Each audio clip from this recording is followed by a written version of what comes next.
raadiyoo sagalee Oromooti. Raadiyoon sagalee Oromoo torbanitti guyyaa 3 wixata, roobii fi sanbata galgala keessaa sa'a 7 haga 7:30 dambalii gabaabaa meetirbaandii 16 yookaan kiiloohertzii 17,850 irratti qophiilee isiniif dabarsu amma jalqaba. Kun raadiyoo sagalee Oromooti.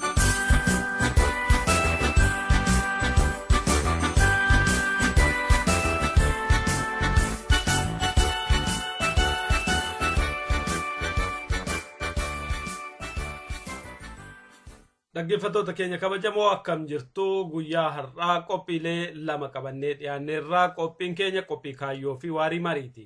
Qophii kaayyoo keessatti haasaa durbee seenaa jamjamoo sagantaa jaarmiyaa miidiyaa madda walaabuu madda galii argamsiisuuf Mineesota Ameerikaatti gargeeffamee ture irratti haasaa goote isiniif qabannee dhiyaanna. Qophii waarii marii keessatti immoo hayyuu siyaasaa Dr. Alamaayyoo Birruu qabannee dhiyaanneerra. Hunda dura kan dhiyaatu oduudha. Ankanan si keessummeessuudhaaf sababa jiraati oduudhaaf gara dassuu duulaattiin sin dabarsa.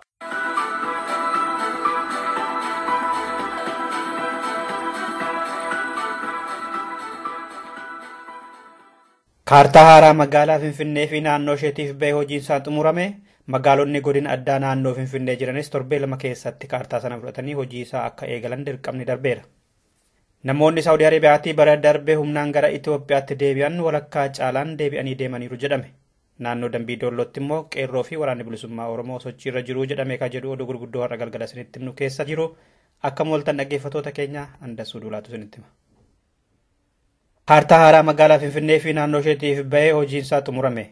Baatii amajjii dhufuutti akka hojiirra ooluuf pilaaniin sun dafee gara qaama ilaalatutti akka ergamu koreen kaartaa sana hojjechiisu walii galeera. Boordeen Integrated Master Plan jedhamu sana kan hoogganan bulchaa magaalaa Finfinnee obbo Dirribaa Kumaa fi itti aanaa pirezidantii Oromiyaa obbo Abdulaaziz Mohammed kaartaan sun hojiin isaa xumuramee akka dalagarra ooluuf sochiin torbee 2 dhufu keessatti akka eegalamu walii galeera. Pilaaniin haaraa bahee sun Finfinnee irraa kallattii arfaniin iyyuu hanga kiiloomeetira 100tti kan bal'atudha. Mootummaan kaartaan sun guddina walqixaa fiduudhaaf fayyadaa jedha. Erga pilaaniin kun bahee asis godina industirii jedhamee sulultaa Buraayyuu, Mannaagashaa, Adaamaa, Sabbata, Galaan, Dukam, Laga Xaafoo, Laga Dambiitti lafti haaraan fudhatameera. Waajjira kaartaa sana qopheessutti dubbii himaa akka ta'an obbo Daawwit Nugusee nuti gama keenyaan dirqama keenya baanerraa hojiirra oolchuun gahee jaraatii jedhani kaleessa. Magaalonni naannoo Finfinnee jiranis kaartaa sana fudhatanii hatattamaan akka hojiirra oolchan dhiibbaan itti godhamaa jira jedhe oduun keessa mootummaatiin nu ga'e. Kaartaan qindoominaa magaalaa Finfinnee fi naannoo isheetiif bahe sun lafa Oromoo fudhachuuf, Oromoo irraa buqqisuu fi Oromiyaa bahaa fi dhiyaatti qoodanii bituudhaaf mala bahedha jedhanii barattoonni Oromoo yuunivarsiitii fi kolleejjii hedduu keessatti hiriira bahuun kan yaadatamudha. Hiriira mormii guutuu Oromiyaatti caamsaa fi eebila keessa ta'e sanarratti Oromoonni 60 ta'an du'anii kumoota kurnootaan shallagaman immoo hidhamuu fi qaamaan miidhamuun isaanii kan yaadatamudha. Amnesty International dabalatee qaamoleen mirga dhala namaaf baabsanii fi sabaa himaaleen waan kana gabaasaa turan. Oromiyaa dhiyaa naannoo Dambiidoollootti qeerroon bilisummaa Oromoo ciminaan uummata keessa seenee ijaaraa jira jedhame. Waraanni bilisummaa Oromoo achitti humnoota waraanaa irratti tarkaanfii fudhachaa jira. Namni qallamirraa dubbifne akka jedhanitti qeerroon bilisummaa Oromoo uummata keessa seenee daba mootummaan Itoophiyaa Oromoo irraan geessisaa jiru hubachiisaa jira. Kana malees waraanni bilisummaa Oromoo humna mootummaa irratti tarkaanfii fudhatee hanga harkaan qabachuullee gahuusaadha himani. Haalli qeerroo isa yeroo kamiyyuu caalaa ammas baay'ee ho'ee baay'ee bulluqee baay'ee namatti tola dhugaadha. Sochiin Oromummaa sabboontummaa babal'isuu kunis baay'ee haala gaariirra haala bareedaarra jira. Naannoo Gidaamii Horroo Gudii kan jedhamutti poolisoota irratti qabamanii tarkaanfii fudhachuu osoo hin taane barsiisanii agarsiisanii fi namoota poolisoota kana wajjin ol beekan tokkollee quban qaba. Yoo beeku waama dhugaadha tokko. Lammatammoo naannoo Demokiraatii gara Gambeelaatti deemsatti tarkaanfii fudhatamee ture. Kanaaf kanallee uummanni sana caalaa quba qaba. Bara darbee namoonni Saawudii Arabiyaa irraatii Itoophiyaatti humnaan deebifaman 170,070 keessaa walakkaan isaanii gamasitti deebi'aniiru jedha qorannoon dhaabbata miti mootummaa Finfinnee jiru tokko. Dhaabbanni gargaarsaa Kiristaanaa CRDA jedhamu namoonni gamasitti deebi'an kun Itoophiyaa keessatti filmaata biraa waan dhabaniifidha jedhe. Dhaabbatichi leenjii dhiyeenya Finfinneetti kenna irratti warri hafan hedduun gargaarsa mootummaa osoo hin argatiin ofuma isaanii tattaafachaa jiru jedhani qindeessaan leenjichaa obbo Kiflemaaram Gabrawald. Warrumtaa afaan irra guddaan iyyuu humnaa fi karaansaa mijoofnaaf hin deebi'anii deemuu filatu jedhamee jedhee gabaasaan keenya. Mootummaan Impaaraa Itoophiyaa warra deebi'aniif gargaarsa maallaqaa fi leenjii kan kennaa jira jedhee himaa bahuun kan yaadatamudha. Finfinnee keessatti shukkaarrii fi zayitiin waraqaa eenyummaa fi suuraa ilaalamee jiraattotaaf kennamaa jira. Jiraattonni godina addaa Oromiyaa naannoo Finfinnee immoo ibsaa fi bishaan argachaa jirani. Kunis kaartaa haaraa magaalaa Finfinnee fi naannoo isheetiif ba'ee fudhachiisuudhaaf dhiibbaa mootummaan godhaa jirudha jedhani qondaalonni Sabbataa, Burraayyuu, Hoolota, Bishooftuu fi Adaamaa tokko tokko. Gabaasaan keenya Finfinnee keessa naanna'ee akka argetti mootummaan karaa gandaa waraqaa ragaa fi suuraa ilaaleetu zayitaa fi shukkaara raabsaa jira. Kana malees Finfinnee fi naannoo isheetti hanqinni boba'aa jira jedhamee konkolaataan akka garaatti socho'aa jiru. Mootummaan rakkinni ibsaa, bishaanii fi boba'aa naannoo Finfinnee yoo kaartaan haaraa ba'ee sun hojiirra oole kan fudhatamu fakkeessuudhaaf aanaalee godina addaa naannoo Finfinnee jiran waamee pilaanii haaraa kana daftanii akka fudhatan jedhee dirqama dabarseeraa jedhe gabaasaan keenya qondaalota magaalota naannoo Finfinnee wabeeffate. Dhumarrattis Oromoonni biyya Noorwee naannoo Yooviik jiraatan jimaata kaleessaa hiriira bahanii mootummaa Itoophiyaa Oromoo hidhaa ajjeesaa fi Oromiyaa gurguraa jira jechuudhaan balaaleffataa oolan.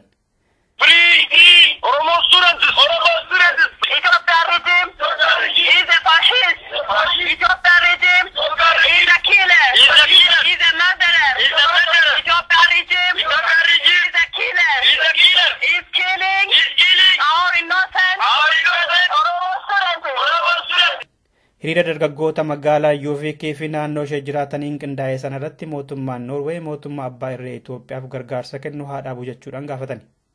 Uummata Noorwee fi bulchiinsa magaalaa Yooviikitti miidhaa Oromoo irra gahaa jiru barreeffamaan itti kennataniiru. Haala hiriira sanaa obbo Gishee Abdii Waaqootu nutti hima.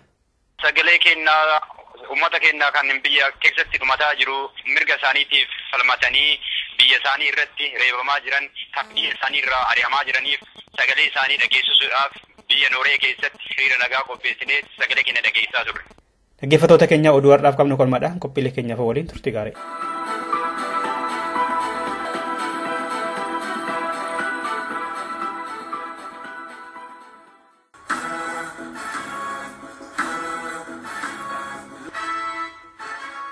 Qophii kaayyoo.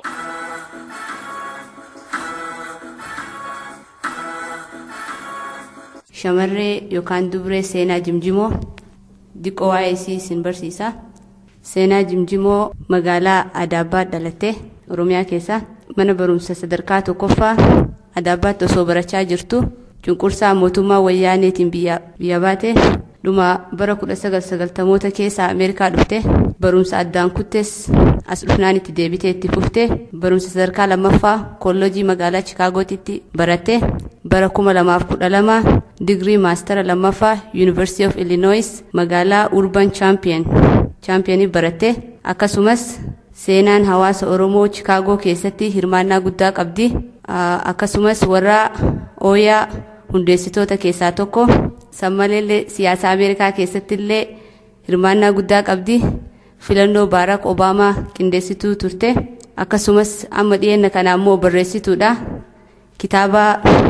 kitaabni isii haarawaa ka in between jedhu dhiyootti gabaarra ooluuf deema akkasumas human rights activistiidha political activist author modelist fashionista kam isinime kam dhiisa waa mara kanaafiyyuu akkasumas falmituu mirga dubartootaati dubartii keessaa isii qabna jedha seenaa yeroo takaamilee naaf kennaafi.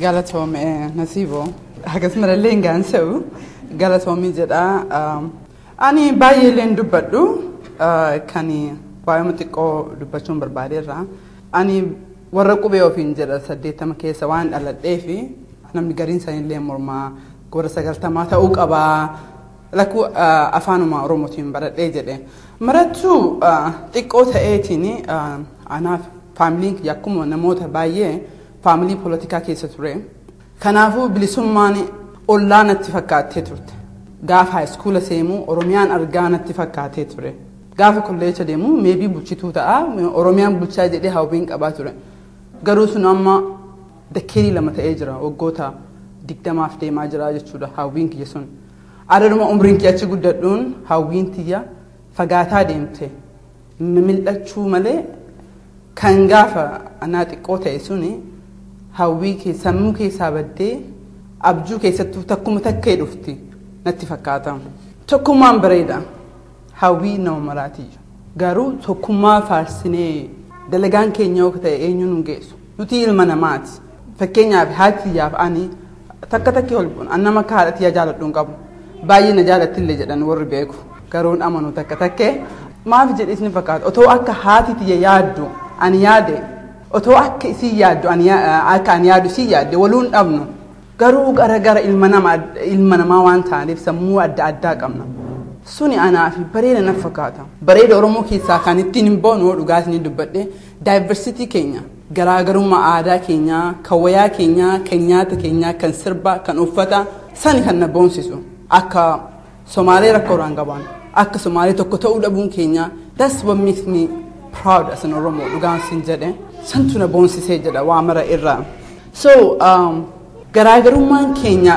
summii nuti ta'uu hin qabu garaagarummaan keenya bareeda garaagarummaa keenya qabne akkasitti fuulduratti tarkaanfachuu qabna sani kaas nu geesse sani kan nu bareechisu diverse kan nu godhee jedhu sanirraan hedduu nan gammadee jedha kan biraa ammoo suuqii stooras ta'ee miidiyaas ta'ee yoo tokko jiraatu I'm pretty sure jecha monopoly jedhan hin beektu namni baay'een national afaan oromootiin wanni tokko yoo ta'ee dalagaa isaatiif iyyuu gaarii miti because abbichi qabeenyaallee hin boona suuqa isaa malee naannoo sana suuqni biraa hoo hin jiraatin bakka biraa dhattee bituu hin dandeettu competition waa lama sadii afur kudhan qabaachuun baay'ee bareeda nu jajjabeessa dhugaa isiniin jedha akka bareedaatitti ilaala nin deeggara kanaaf deeggara miidiyaa madda olaabu because diverse nu godha yaada keenya bakka adda addaarra nu burqisiisa kan kun dagate kun yaadata it's a beauty and santu na gammachiisee jedhama itti aanee ammoo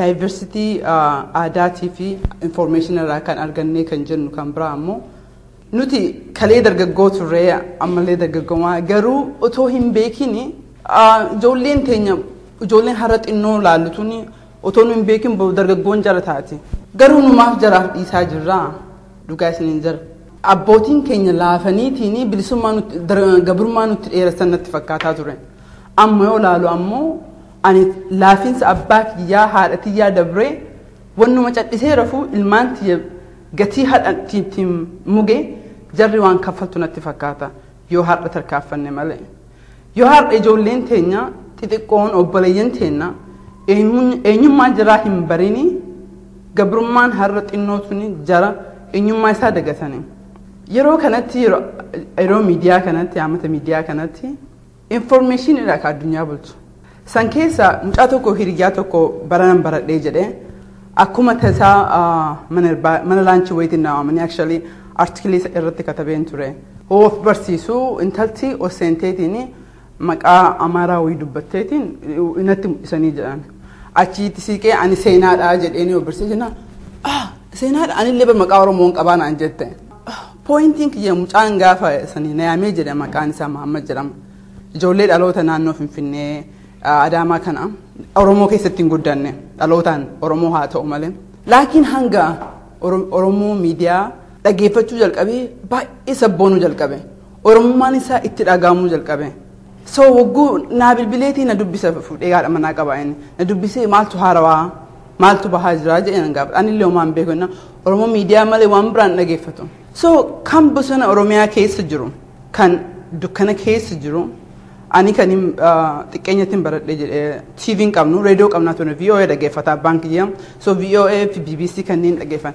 kan naannoo bosona Oromiyaa keessatti hiyyummaadhaanis dhabeenyaanis akkasumas electricity ta'ee dhabee maaliin dhagahaa maaliin guddataa akka duri warroota keenyatti tumaniitiin tokkummaa Itoophiyaatiin mataa jaanjessanii ijoolleen sun maaliin guddatti yootiin nuti jajjabaannee warri carraa qabu kuni waa hin qarqaarin sani kan yaadee jedhu ani duun dirqama warroota haaraa dhufuuf bakka gadhiisaa deemna laakiin yoo bakka gadhiisnu maal isnee fi deemaa jirra ijoollee akkamii isnee fi deemaa jirra wanni biraamoo namni watakkaaf hin dhaabbanne waa maraa fi jigaa jedhan ijoolleen teenne kan baadiyyaa keessa jirtu sun taanas fi carraallee qabaachuu dandeetti ka akka Mahammadii carraa qabaa yuutuubii waan adda addaa irraa fayyadamuu jira kan Mahammadiin xiqqaan kan bosona Oromiyaa kan baadiyyaa yookiin Adaabbaa magaalaa jiru suni Oromummaa isaa diina adeemsa irra deemaa jiru dhuguma maaliin baraa yoo nu gumaacha hin godhiniif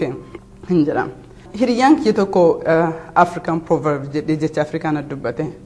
Seenaa leencaa gaafa marayyuu ka isa haadhetu seenaa isaa himee jedha. Hanga leenci nama isaaf dubbatu qabaatutti tuyi jedhe. Sigalee. So seenaa Oromoo haga Oromoon dubbatutti maaf miidiyaa 99 hin taane warri kubannuuf hin dubbatu. Miidiyaan 99 iyyuu hoo jiraate bakka maran dhaqqabu dhugaa isiniin jedhan. Bareedaadha dagaagsuu qabna seenaa bareeda waggoota hedduudhaan miidhamee dagatamee gatii miidiyaa dhabiinsaanis ta'ee gatii fira dhabiinsaanis ta'ee kuwwan ammoo gatii barumsa dhabaatiif ta'ee seenaan isaanii kan dagatamee kan awwaal isaa wallaalamee kan maqaan isaa dagatamee hedduu keessatti hafe baay'ee qabna warroota kanneen kattiin dubbannu yoo miidiyaan jiraate qofa. Ijoollee kattiin barsiisnu kattiin galatoonfannu warroota cimaa nu godhanii yoo miidiyaan akkasii jiraate qofaa hin jedha. Akkuma duratti jedhu marratti an baay'eellee hin jedhu kanuma fixa. Dhugaa I'm honored. Na sodaachisa as dhaabbadhee Profeesar Hamdiisaa duuba dubbachuun ka akka obbo Weellisaa Kadir Saayidoon dhagahee jedhu because sirba akkasiitiin xiqqeennan guddadhee jedhe. Ijoolleen gargariin tannaaf gadi amma baate malee hin beekanii hin galuuf ta'a. Garuu ani haa xiqqaadhu malee nin booyaa ture bilisummaan na boochisii ture nin beekaa abbaan kiyyan beekaa garuu carraa akkasii hin qabne jira warroota saniif carraa haa yaallu jedha galatooma.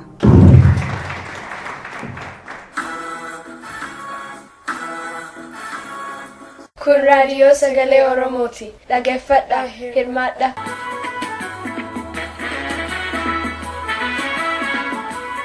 Dhaggeeffattoota keenya kabajamoo akkam ooltan kun qophii waarii marii qophiin waarii marii torbanetti guyyaa tokko isiniif dabru amma calqaba qopheessee dhiyeessaan Jamaal Ibrahim.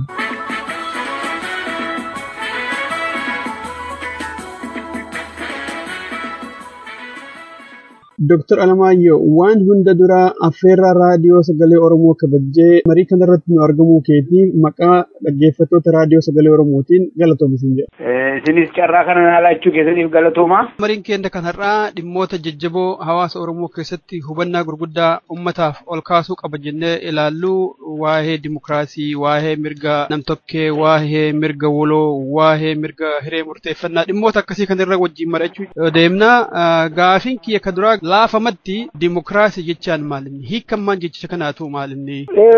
Egaa akka kitaabolee warra Westii kanarratti araanetti dimokiraasii jechaan afaan Giriikirraa madde siriinsa deemoo jechuun uummata jechuudha. Kiraatos jechuun immoo bulchiisa yookiin immoo aangoo jechuudha. Kanaaf walitti hogguu ida'amu dimokiraasii jechuun bulchiisa uummataa jecha kan uummataan gaggeessamu jechaadha. Yeroo Giriik sanatti warri yaada kana mormanii bulchiisni uummataa bulchiisa wallaalaa jedhanii warri fudhatan warra akka falaasaa Pilaatoon fa'aa bulchiisni beekumsa irratti kan hundaa'e ta'uusaaf qaba. Beekumsi immoo dhaloota duukaa wal qabataadha jedhaniiti falmaa turanii. Yeroo sanatti egaa dimokiraasiin bakka xiqqaatti itti hojjetameera yookaan dimokiraasichaan garuu kana jechaadha guutummaan. Bulchiinsi dhalootaan walitti hidhamaadha kan jette kun sanyii jechuudha moo jenereeshin jechuudha moo maal jechuudha dhalootaan wal hidhamaadha kan inni jedhu kun? Inni Pilaatooni dimokiraasiin sirna gaarii miti siyaasaa fi jedha. Uummanni guutuudhaan wallaalaa kan bulchu kan beeku ta'uutti jira malee uummata bitaan ta'uutti jiru. Kan beeku nama xiqqaadha inni xiqqaa kanaaf maal jedhee yookiin falaasfaatti ogus falaasfaa jechuun beekaa jechaadha. Beekaatu biyya bulchuusaaf qaba nugusa ta'uusaaf qaba yookiin immoo nugusatu beekaa ta'uusaaf qaba jedheenni. Pilaatoon. Kanaafi bulchiisa kana beekumsa duukaa waliin qabsiise booda immoo beekumsi dhaloota duukaas ol qabate egaa amma sanyii aan warri nugusaa gurgutanii waaqatu isaan filaatee dandeettii isaasi carraa isaasi jedhameetidha waaqa duukaa walitti hidhamaadha miti irra nugusni akkasitti zabana fiidaalitti immoo akkasitti tarkaanfachaa dhufee jecha garuu zabana dimokiraasiin biyya Giriikitti keessumaa magaalaa Ateenitti inni leellise yeroo sanatti dimokiraasii jechuun akkaataatti bulshani'a bulchi kun uummatatu direct dimokiraasii ayyuun nuggusana akkamma yeroo ammaa kana representative dimokiraasii kan jedhamu yookiin immoo dimokiraasii jilaan buluudhaan ammaa kuni inni nuggisiisuun direct dimokiraasii kun jechuun uummatichi guutuudhaan walga'ii irratti argama seera tumaa murteessaa of busha uummatichi guutuudhaan egaa uummata inni jedhamu kun dhugaadha dubartootan dabalatu garban dabalatu garuu warra citizen isa jedhamu kana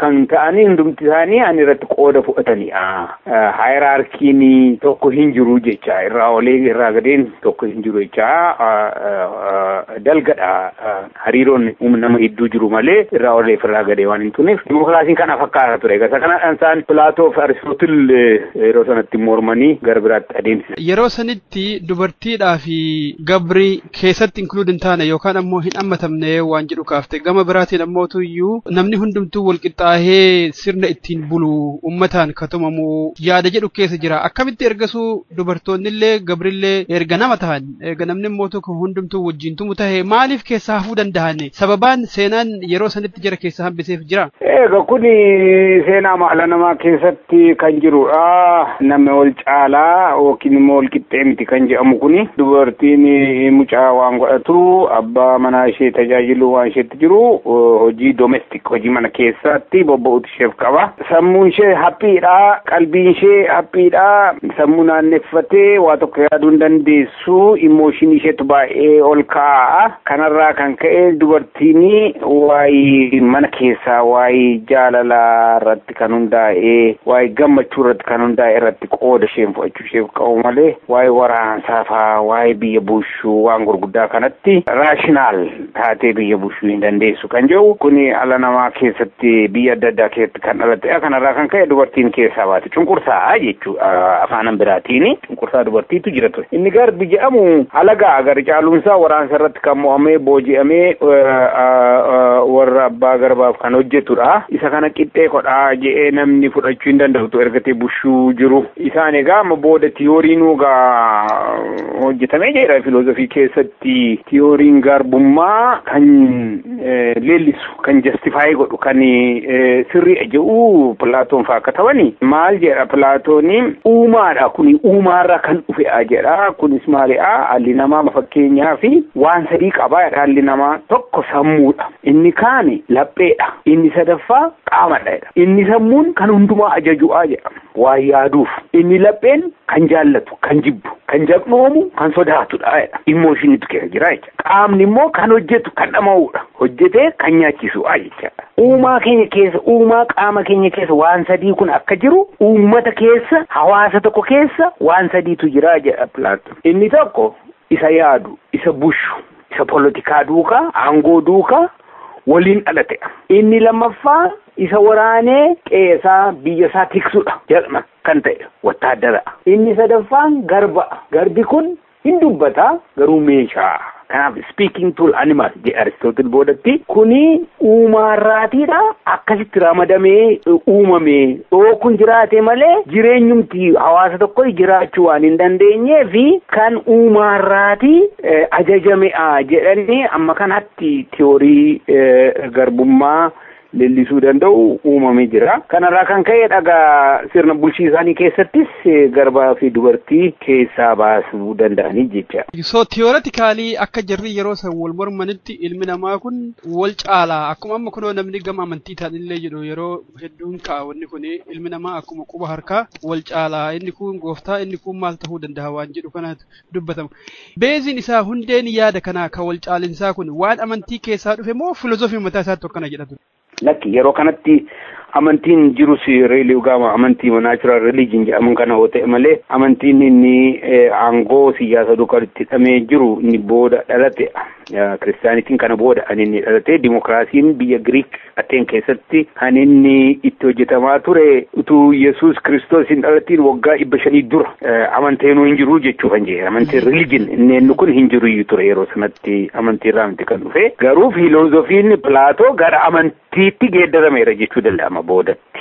Hundeen amantee kiristaanaa kun achirraa madda isa keessa illee dubbachuun baay'ee yeroo dheeraa nurraa fudhata garuu haa ta'u malee inni nama qaamaa fi yaadatti nama irraa kan caalu gaditti inni ilaalu kanatu booda ufee amantee keessattis waaqaaf lafa ayyaanaaf qaama jireenya barabaraa fi jireenya lafaa jedhamee duwaalizimii uumame kanarraa kan ka'edha. Isa keessatti dubbachuun baay'ee karaarra nu jallisa kanaaf yeroo sanatti amantee jechuu hin danda'amu hubannaa namaa beekumsa namaa fi haala jireenya namaatu kanaaf geessise. Na warri falaasfaa yeroo sanatti maal jedhu garbi jiraate malee falaasfaan jiraachuu hin danda'u. Maaliifi hojii irraati hojii qaamarraa hootiksame malee falaasfaan yaaduu hin danda'u jedhanii warra dubbatanii kana fuulletti gadi baasanii akkas jechaa turan. Kun jechuun falaasfaani taa'ee yaaduudhaaf garbi hojjete sana nyaachisu jiraachuusaaf qabaa warra jedhani. Kanaaf inni eliitiin kun gaafa uumaa namaa jalqabee maxxannee ta'ee humna isa qabuutiin jiraachuudhaaf kan carraaqu waan ta'eef zaban amma jiraannu kanarraati adda addummaansaa inni amma malaaf gamnummaa'an utuu fuulleetti hin ba'in kan ta'uudha inni oggusii immoo fuulleetti kan ta'uudha malee alli namaa beezikaalii ilaalcha kana yeroo hunda qabaa jechuudha kan jedha. Hayyee bareeda waa'ee seenaa bulchiinsa sirna bulchiinsa haqaa ka uummanni silaa ittiin buluun malu kana keessatti yeroo hedduu sabboontonni Oromoodhaa irra deddeebi'anii waa'ee sirna gadaa ni kaasu. Oromoo maleellee ammootuyyuu warri akka Profeesar Asmaroom Laggasaa fa'aatii sababa adiin warri adiidha warri bifaan adii white center ta'e seenaa addunyaa kanaa nu qofatu uume nu qofatu uummata beekaadha waan jedhanii seenaa uummata gurraachaa didaniif malee dimokiraasiin Afrikaa keessatti uummata gurraachaa keessattummoo uummata Oromootiin uumame jedhanii warri agartee falman jiru. Dhimma kanarra yoo laaltu Afrikaa keessatti uummata gurraacha keessaa dimokiraasiin madduudhaaf keessattuu uummata Oromoo keessaa madduu isaatiif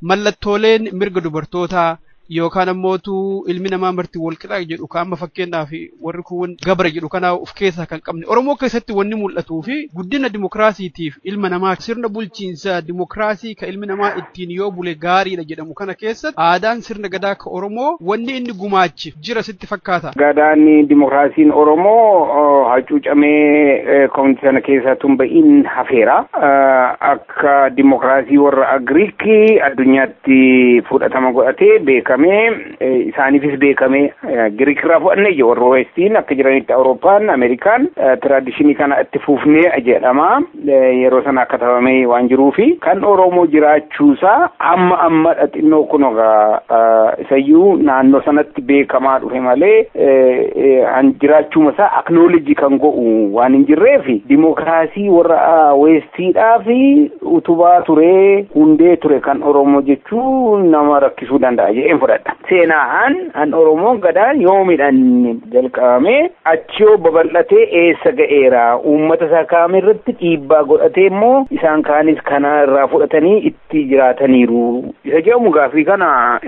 eenyuyyuu kan qoratee deebisee natti hin fakkaatu. Haa ta'u in principle gadaa dimokiraasii Ateenii jennu duukaa baay'ee waan baay'een wal fakkaata. In fact karaa tokko xinnoo gara fuulduraatti tarkaanfataadha jechuu danda'ama. Maaliifan kana jedhaa inni Oromoos direct democracy indirect yookiin immoo representative democracy tun ta'in direct jechaan hundumtuu kan irratti qooda fudhatudha. Decision making process keessa jira murteessaadha jechaan seera tumuu hin danda'a wal faana kaawunsilii ani bulama. Inni kun egaa akkan Greek Ateen City jedhamu kun yeroo sana 20-30 hantaa'ee kan hojii murteeffatu 300 namni Ateen keessa jiraatu garuu kana keessa dubartii fi nama diidaa keessaa baasanii 20,000 30,000 ta'aniiti ansaan warri citizenii jedhamani kan qooda fudhatan. Han Oromoo garuu sistemaatikii natti fakkaata. Nama kana keessaati filamu kun kiraateeriyaa maaliitti guutuu danda'a isa jedhu kanarratti nama umuriin isaa waggaa 40 ga'e umurii qofaatu hin ta'in nameenyaan nama sanaas ilaalamuutu isaaf qabajame kiraateeriyaa kanaatiin namni akka inni filamu sarviisii amma waggaa 40 qabu sana hundumtu ilaalame akka inni muramu waan godhuufi dandeettiillee of keessa akka inni go'atu danda'a isaa jecha filannoon kun waan jiruuf. Isa ateen dimokiraasii kanarratti abbaa gadaa abbaa duulaa jedhee akkasitti paawariin hiramee istiraakcharii akkasii go'atee kan hojjetu hanimeeru hin jiru amma har'a namni waliin ga'e taa'ee mari'atee murteessuu isaa malee gavarmenti isa jedhamu kana istiraakcharii akka gadaan qabu kana uummatee system of government kan uummatee tokko hin fakkaatu. Kanaaf inni kun yeroo isaatti addunyaatti utuu beekameera ta'e kontribuushinii inni qabaachuu danda'u baay'ee guddaa ta'a jedheen fudhadha. Ammanni uummata addunyaa irratti yeroo sanatti fudhatamaa argatee isaanii hin beeku. Nama seenaa kana hin taaneef jechuudha. Dhaggeeffattoota keenya kabajamoo marii Dr. Alamaayyoo Birruu wajjin goone kutaa lammaffaa torbaan dhufu qabannee dhiyaannaa agasiif nagaan nu tura.